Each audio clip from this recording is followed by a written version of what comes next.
Welcome back to Africa 54. I'm Esther Githu-Ewart in Washington. This surge in Africa innovation is expected to continue in 2020 with all sorts of solutions to the continent's problems. One example is an innovation created by a Malian in 2019. It's a voice-controlled app that entrepreneurs are using to market their goods and services to customers who can't read. VOA correspondent Mariama Diallo reports. Ada Tambali is among a number of entrepreneurs who didn't get a formal education but found a new and easier way to do business with the help of an app. Here are your lovely fruits. We have nice ripe oranges, apples, bananas, without forgetting to mention the pineapples. Today we have almost everything to keep you satisfied. To find us, go to the third bridge and you will see me. Armed with a smartphone, she attracts clients by sending an audio message in Bambara with her location, as well as photographs of the goods she has available. She says the Lanali app is user-friendly for someone like her.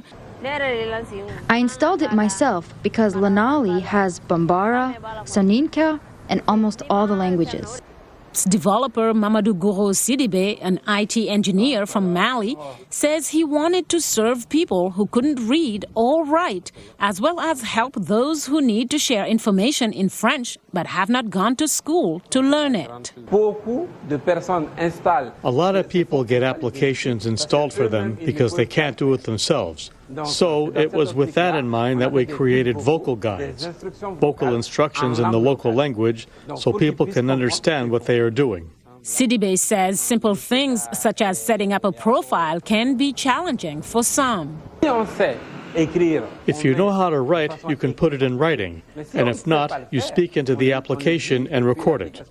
And after that, you can publish vocally, you can comment vocally, and really you can do everything in this application without ever having to write a single word.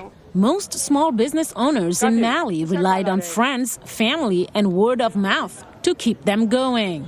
For Boubacar Sidiki Koita, who owns a motorbike shop in Bamako, the app has been a game changer. Since I've been using Lanali, my turnover has gone up. Now I can sell 20 motorbikes a day, whereas before it was hard work selling just 5 a day. According to the United Nations, only 1/3 of Malians are literate. Sidibe says the free app, available since January 2017, has a little over 73,000 users and is expected to become profitable when it reaches 200,000 users. Mariama Diallo, VOA News. Age is not a barrier to impact. Well, that exactly is what 26-year-old Kenyan woman Jehan Abbas is proving with her new digital car insurance app. The app, Griffin, is Kenya's first digital-only car insurance company. With her 14-man company, she's hoping to disrupt the insurance business in Kenya. In Kenya, there is a number of insurance companies, but until very recently, there's not been a digital car insurance company. 26-year-old Jehan Abbas is changing that narrative with the launch of Griffin Motor app, which is Kenya's first digital-only car insurance company. The app lets customers pay by installment and pause coverage when they travel. The Griffin Motor app is a car insurance app. It allows you to buy your insurance policy in less than 2 minutes. A lot of complaints that we're hearing from customers when we were doing our research before we created the product was that they didn't like calling up a lot of people in the value chain, whether it's a broker, agent, or the underwriter. It takes ages for them to get their cover. So we've simplified the whole process. You just have to answer 5 questions, get a quote, and then pay. Abbas is not finding it very smooth in a mainly male-dominated industry, but she has a way of sailing safely. When I was meeting with people, they would be surprised to see that it was actually me.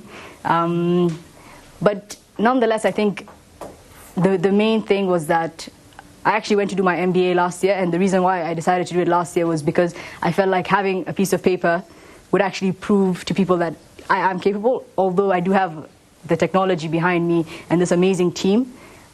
So yeah, I think it's been a rough road, particularly in terms of my age.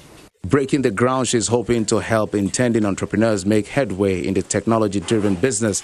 She's taken that step since, according to her, digital insurance can drive down the cost of all forms of insurance because it increases transparency for data and analytics.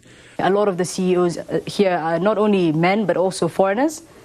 So then it becomes this huge problem where you look around and you don't really see faces like mine or younger people or women particularly.